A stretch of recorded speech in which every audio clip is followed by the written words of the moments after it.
هنكمل سلسلة الفيتامينات وهنتكلم النهاردة على فيتامين ه أو فيتامين إي. يعتبر مهم جدا للجسم والبشرة والشعر، يكاد يكون سحر جدا على البشرة والشعر.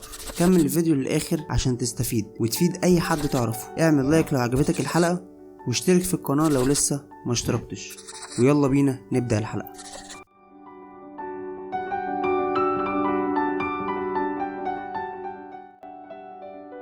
فوائد فيتامين ه كتير جدا للجسم والصحة بشكل عام. فأول حاجة فهي مضادة للأكسدة، فهي بتقوم بالقضاء والتخلص من الشوارد الحرة أو الجذور الحرة اللي بتهاجم الخلايا وبتعمل فيها تشوهات، وده طبعا لو الجسم مخلصش منها ممكن يحول الخلايا دي لخلايا سرطانية. كمان فيتامين ه يعتبر زي ما قلنا سحري للبشرة، فهو بيقوم بتجديد البشرة وبيحافظ على نضارتها لأنه بيهاجم الجذور الحرة اللي لسه قايلين عليها، اللي هي برضو بتضر الخلايا البشرة وبتخلي البشرة بتبان عليها علامات الشيخوخة المبكرة. معنى كده إن فيتامين ه كمان بيأخر عملية ظهور الشيخوخة، ده غير إنه بيعالج آثار ظهور حب الشباب أو الحفر اللي بتكون موجودة في الوش.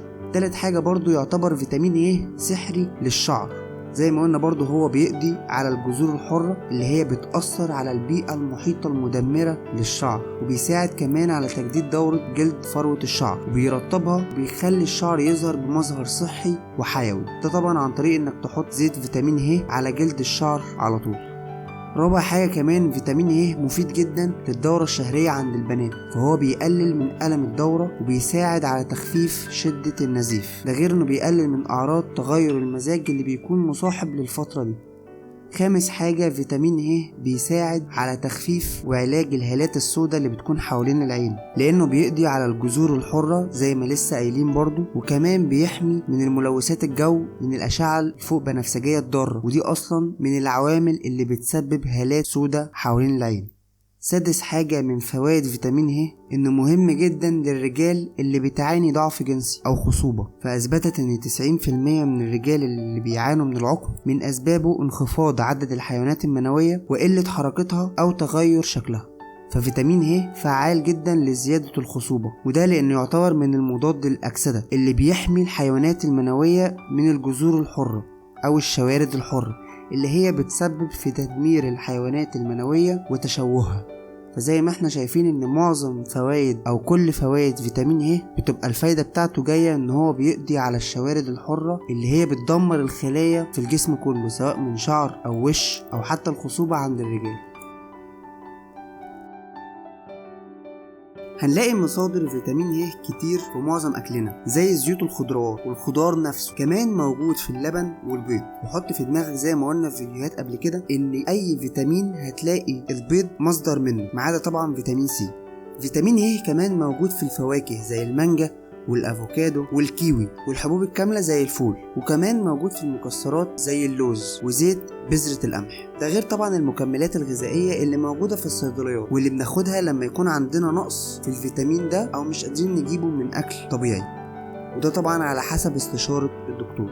فيتامين اي او فيتامين ه في منه كمان على هيئة زيوت. زيت فيتامين ه موجود مصنع او عضوي، بس لازم يكون في علبة وتكون عازلة عن الضوء او بعيد عن الحرارة عشان الفايدة بتاعته ما تروحش.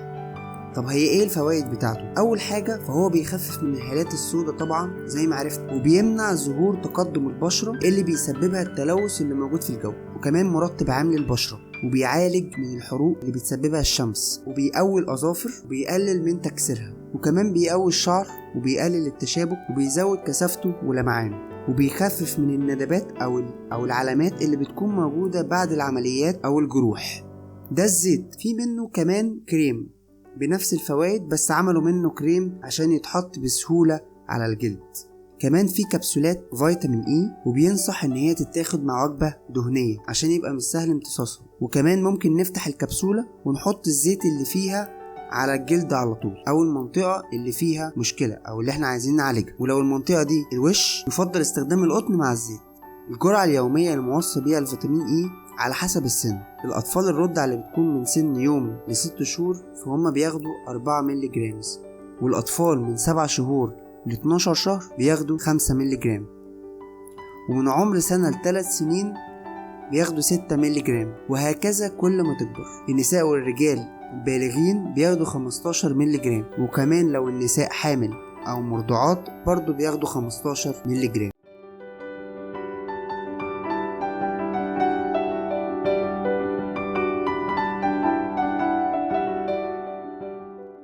يعتبر فيتامين إي مهم جدا للحوامل عشان صحة الأنسجة في الجسم والتطور السليم للجنين أثناء الحمل، لكن الإفراط منه غلط، وكمان ممكن يكون ضار للحامل، وممكن يكون سبب في العيوب الخلقية لطفل أو للجنين. عشان كده ما ينفعش إن احنا ناخد فيتامين إي بالذات للستات الحوامل بإفراط.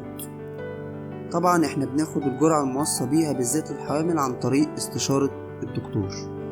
في ناس كده لازم يتعاملوا بحذر مع فيتامين إي، أولهم الناس اللي عندهم فقر في الدم وأمراض الكلى والكبد. تاني ناس لازم تاخد بالها برضو وهي بتاخد فيتامين إي الناس مرضى السكر واللي عندهم انخفاض في مستوى فيتامين كاف، والناس اللي عندها اضطرابات في تخثر الدم. الناس دي كلها لازم تاخد بالها وهي تاخد فيتامين إي، وياريت طبعا يكون ياخدوا الجرعة الموصى بها من الدكتور بتاعهم. فالإفراط في فيتامين ه غلط على الجسم، وده عشان هو من الفيتامينات اللي بتدوب في الدهون. ده معناه إن استخدامه أكتر من اللازم ممكن يتخزن في الجسم بدل ما يتخلص منه عن طريق البول. فالإفراط في فيتامين ه ممكن يسبب مضاعفات خطيرة جدا ومشاكل صحية زي سرطان البروستاتا أو زيادة نسبة حدوث سكتات الدماغية، وكمان ممكن تؤدي إلى اضطرابات الغدة الدرقية. وكمان الإفراط من فيتامين ه ممكن يؤدي إلى هشاشة العظام.